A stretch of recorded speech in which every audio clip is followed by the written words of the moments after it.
안녕하세요. 갈보리 믿음교회 2020년 11월 27일 금요일 커넥트 라이프입니다.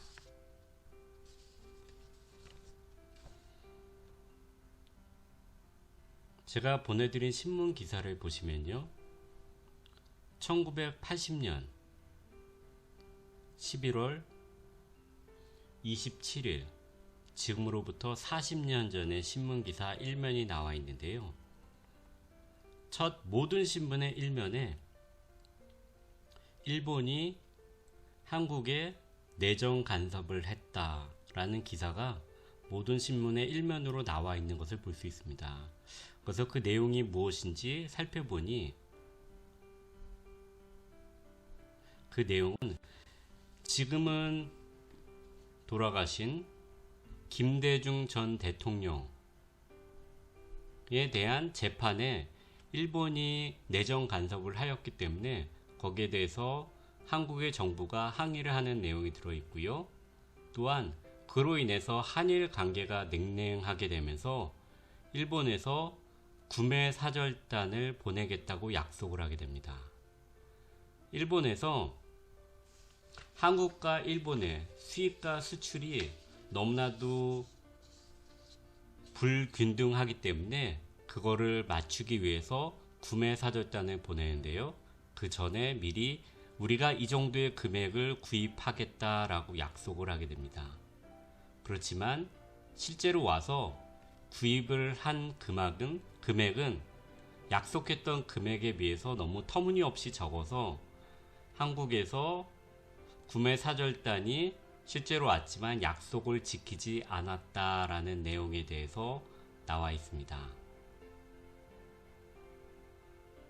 그때 일을 기억하시는 분들도 계시겠죠. 1980년도 김대중 전 대통령의 그때 정치인이었을 때 재판 간섭에 대한 내용이 일면 기사로 나와 있고요. 그리고 저 신문기사 제가 보내드린 거 밑에 보면요. 미국을 뒤흔든 TV 사국 장군이라고 하는 게 있는데요. 저는 이거를 처음 알았습니다. 미국 사람들 중에 일본의 무사, 사무라이라 그러죠. 그 영화를 보시는 분들이 있는 건 알았는데 미국에서 자체적으로 돈을 들여서 장군이라고 하는 드라마를 만들었다는 거는 처음 알았습니다. 그때 1980년도에 일본의 사무라이를 소재로 제임스 클라벨의 대하소설 쇼군, 장군이 극화되어서 미국의 안방극장에서 나왔다고 하는데요. 이때 선풍을 일으켰다고 합니다. 미국의 방송국인 MBC가 5회에 걸쳐 방영한 12시간짜리 이 TV 쇼군은 제작비만도 그 당시 2천만 달러가 든 거작이라고 하는데요. 이 쇼군 드라마는 미국에서 닷새 만에 1억 3,700만 명의 시청자를 동원시켰다고 합니다. 그래서 미국의 저녁 식사 시간은 온통 여기에 할애될 정도였다. 음식점들은 닷새 동안 손님이 없어 울상이었고 배우들의 파업으로 애를 먹던 미국의 MBC 방송국은 이 쇼군 하나로 공전의 성공을 거두었다라고 신문에서 얘기를 하고 있습니다. 신문의 1면에는 일본의 내정 간섭에 대해서 얘기하는데 뒤쪽에는 일본 드라마의 미국 진출에 대해서 얘기하고 있는 게 좀 재밌기도 합니다.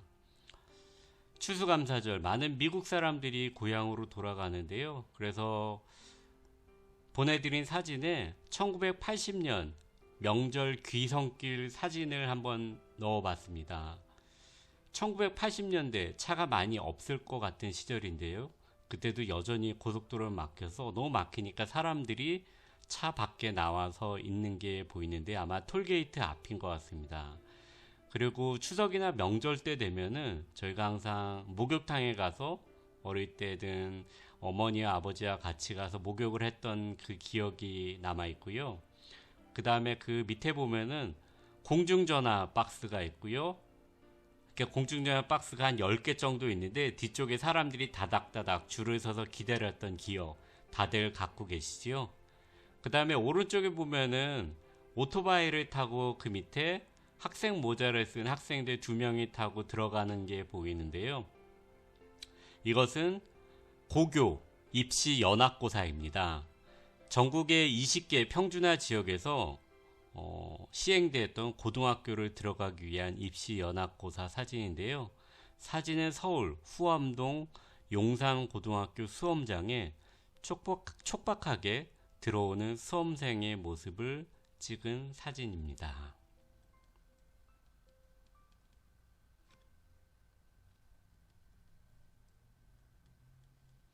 오늘은 지난주에 이어서 성경시대 구약과 신약 사이에 무슨 일이 2번째 시간입니다.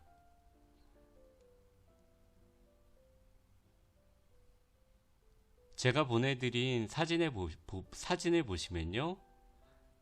지난주에 설명드렸던 4대 제국, 아수르, 바벨론, 페르시아, 로마가 정복했던 그 땅들의 크기가 나와 있습니다.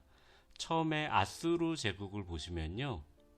아수르 제국은 애굽까지 점령을 했었고요. 바벨론 제국은 애굽에서는 조금 물러났지만 대신에 유럽 쪽으로 조금 올라간 모습을 보이고 있고요.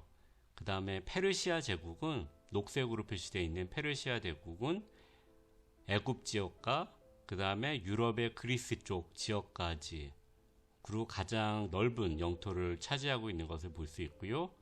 그 다음에 로마 제국, 하늘색, 파란색으로 표시되어 있는 로마 제국 사진을 보시면요. 유럽의 상당히 많은 지역과 아프리카 북쪽 지역과 그 다음에 지중해 지역을 모두 다 포함하고 있습니다.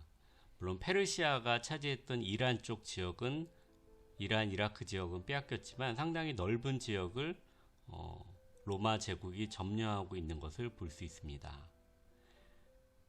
그리고 오늘 이제 설명드릴 것은 그 밑에 보내드린 가운데 다윗의 별이라고 하죠.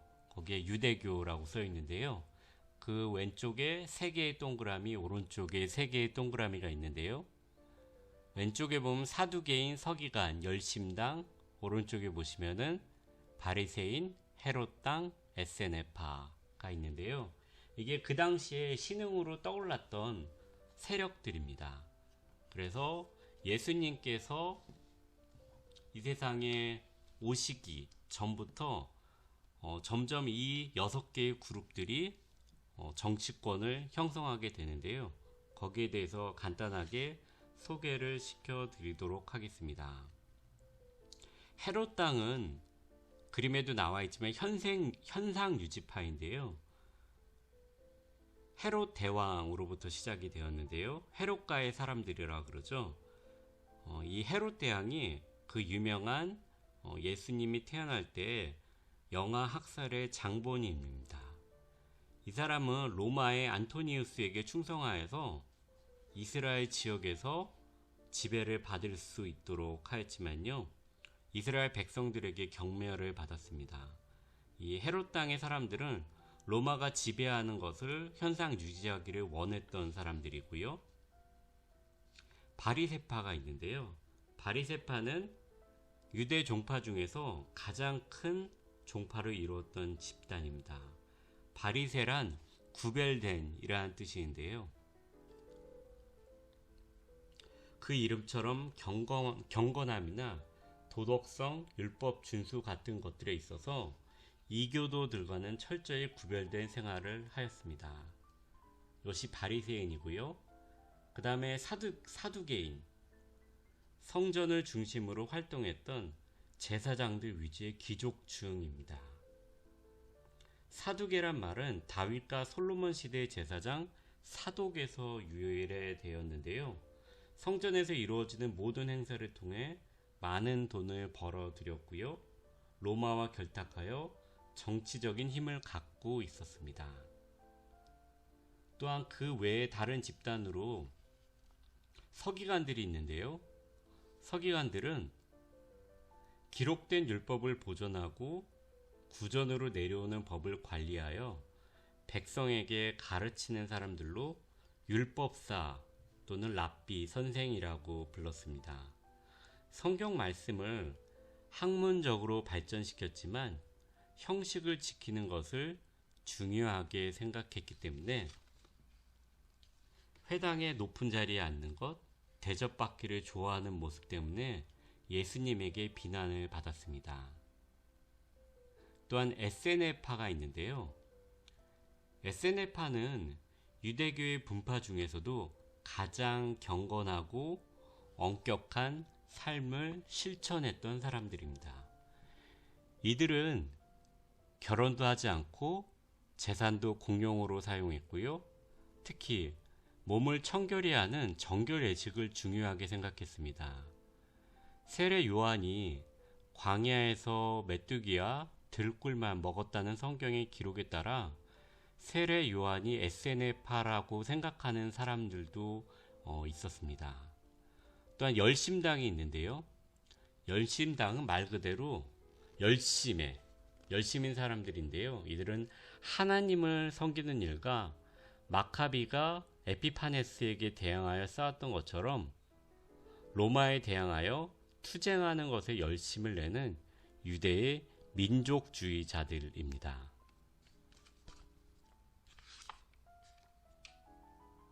이렇게 6개의 그 당시 정치 집단들을 살펴보았는데요. 어떻게 많은 도움이 되었는지 모르겠습니다.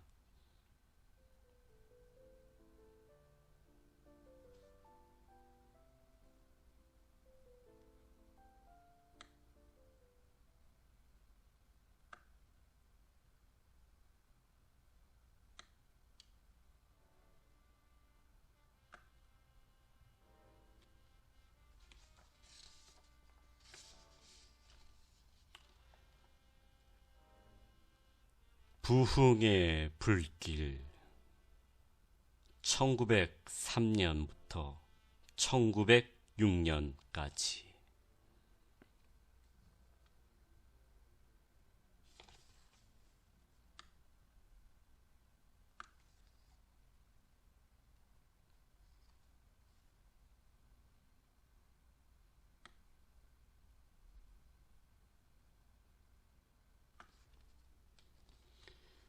대각성의 불길은 원산에서 개성으로, 개성에서 평양으로, 평양에서 목포로 내려가게 됩니다. 1900년대 초 한국교회는 변화를 경험하게 되는데요. 선교사의 내한 이래 첫 10년간은 고투의 나날들이었습니다. 그러나 청일전쟁 이후에 수적인 성장을 보이더니 1900년 이후에 도처에서 사경회가 이루어지기 시작합니다. 정치적으로도 변화의 시기였습니다. 청일전쟁, 을미사변, 노일전쟁, 을사늑약, 그리고 1910년의 강점으로 이어지는 국권 상실의 과정은 역사의 아픔이자 좌절의 시기였습니다. 감리교 선교사 무주는 자신의 관할 지역에서 의지할 곳 도무지 없소라는 조선인의 절망을 보았다며 이 땅에서 복음을 전할 수 있는 황금 같은 시기가 도래했다고 썼습니다. 암울한 역사 현실로부터 탈출하려는 욕구와 무언가 새로운 역사의 변혁에 대한 기대가 뒤엉킨 1900년대 첫 10년 동안 한국 교회에는 몇 가지 형태의 신앙 운동이 일어나게 됩니다. 그 대표적인 경우가 1903년부터 1907년에 이르는 신앙 부흥, 그리고 1909년에 백만인 구령 운동이었습니다.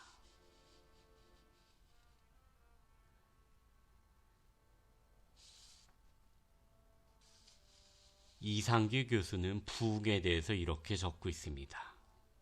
부흥이란 인간의 삶 속에 역사하시는 하나님의 능력에 대한 포괄적인 개념인데, 근본적으로 부흥은 생명과 각성을 의미한다. 부흥운동사가인 에드윈 오로는 부흥을 그리스도의 교회에서나 신앙 공동체에서 나타나는 초대교회에서와 같은 성령의 역사라고 말하는데, 일반적으로 하나님께서 그 백성들 가운데 행하시는 특별한 역사로 정의되어 왔습니다. 이렇게 볼 때 교회 성장은 인간의 계획과 의도에 의해 이루어질 수 있는 점진적인 발전이라고 한다면, 부흥은 성령님께서 비상하게 역사하실 때 교회의 생활 속에서 체험되는 현상으로서의 혁명적인 요소가 있다라고 쓰고 있습니다. 부흥은 영적 각성과 함께 수적인 성장을 가져오기 때문에 유명한 웨일즈 부흥 1859년도에 일어났는데요. 이 기간 중에는 부흥을 하나님으로 충만한 사람들로 충만한 교회라는 말로 정의되기도 하였다라고 합니다. 이런 부흥이 1900년대 한국에서 재현이 된 것입니다. 그 시원이 1903년 원산에서 일어난 회개의 역사였습니다. 중국에서 일하던 남감리회의 화이트와 장로교의 맥컬리 선교사는 의화단 사건을 피해 원산으로 오게 됩니다. 이들은 부흥을 위해 기도하던 중 8월 24일부터 일주일간 기도회를 개최하게 됩니다. 이때 캐나다 출신의 감리교 선교사인 하디는 효과적인 기도에 대해 강의하던 중 자신의 죄를 먼저 회개하게 됩니다. 회개는 자신에게도 큰 변화를 주었고 회중 가운데 회개의 역사를 불러일으켰습니다. 성령님의 강권적인 역사였습니다. 이 작은 시작이 1903년 이후 이 팔도 강산을 부흥의 물결로 파도치게 만들었던 변화와 각성의 시작이었습니다. 부흥의 역사는 1903년 8월 이후에도 계속되게 됩니다. 그해 10월 스웨덴에서 온 프란슨 목사가 원산에서 장감침, 장로교, 감리교, 침례교, 연합 사경회를 인도했을 때에도 회개를 동반한 성령님의 역사가 나타났다고 이상규 교수는 적고 있습니다. 이런 부흥의 역사는 1904년 봄 원산에서 다시 재현이 되게 됩니다. 이때는 초교파 사경회에서 장로교 선교사였던 록과 장로교의 정계은, 감리교의 정춘수 목사도 성령 충만을 경험하게 됩니다. 그러면서 부흥은 곧 개성과 성도로 확산이 되게 됩니다. 그리고 그해 3월 서울에서 하디 선교사의 집회가 개최되었고, 여기서도 놀라운 각성운동이 일어나게 됩니다. 1905년에도 개성을 중심으로 영적 대각성이 일어나는데요. 이와 같은 부흥이 일어나고 있을 때인 1905년 9월 주한 내 장로교 선교부와 두 감리교 선교부 선교사들은 한국 복음주의 선교 공의회를 조직하게 됩니다. 이때부터 한국교회의 진정한 부흥을 위해서 적극적으로 기도하기 시작합니다. 그리고 이때부터 시작된 것이 바로 기도 달력이었습니다.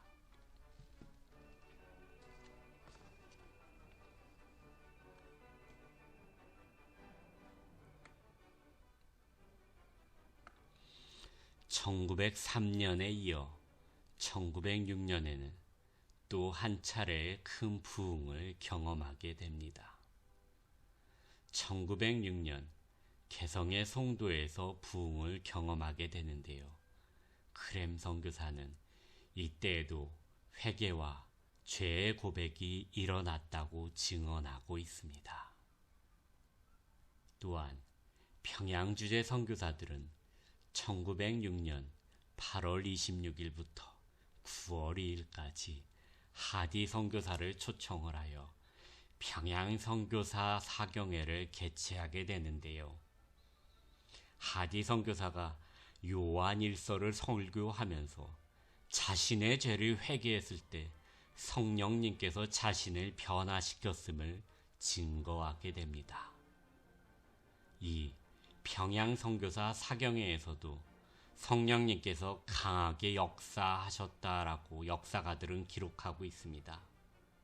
또한 이 평양 선교사 사경회 이후 서울에서 선교사 연례대회가 개최되게 됩니다. 미국에서 온 존스턴 목사가 인도 카시아 지방과 웨일즈에서 일어난 부흥에 대해 보고했을 때 한국인들과 선교사들에게 커다란 영적인 깨달음을 주었다고 합니다. 그 후 평양 장대영 교회에서의 사경회, 10월에는 목포에서도 동일한 역사가 일어났습니다. 부흥의 역사는 하나님의 말씀에 대한 관심과 죄의 고백에서 시작되었음을 우리는 알 수 있습니다. 이때쯤 평양에서는 한국교회의 고유한 전통이 된 새벽 기도회가 시작되게 됩니다. 평양 장대영 교회 장로이자 전도사였던 길선주는 동료 장로인 박지록과 함께 1906년 9월부터 교회에서 새벽마다 기도하기를 시작합니다. 이것이 1907년 이후 한국교회의 공식적인 기도회로 발전이 되게 됩니다. 1907년도 한국에서 일어났던 대부흥은 이런 과정 속에서 조금씩 준비되고 있었습니다.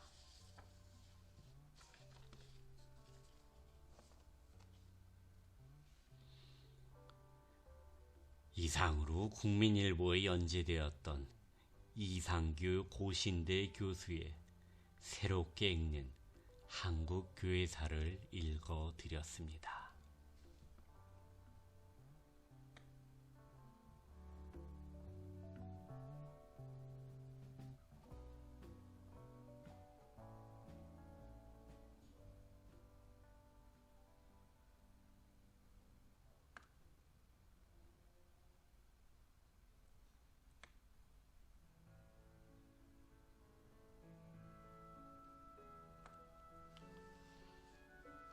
편안한 추수감사 주중을 보내시고 있는지요? 아마 보내시고 있다고 생각합니다. 혹시 그렇지 않았을지라도요, 오늘 저녁은 정말로 평안하고 강건한 저녁 보내시기를 소망합니다. 이상 커넥트 라이프 가을 금요일 저녁 방송을 마치도록 하겠습니다. 다음 주 금요일 저녁 7시에 만나 뵙겠습니다. 이상 진행의 김정훈이었습니다. 청취해 주셔서 감사합니다.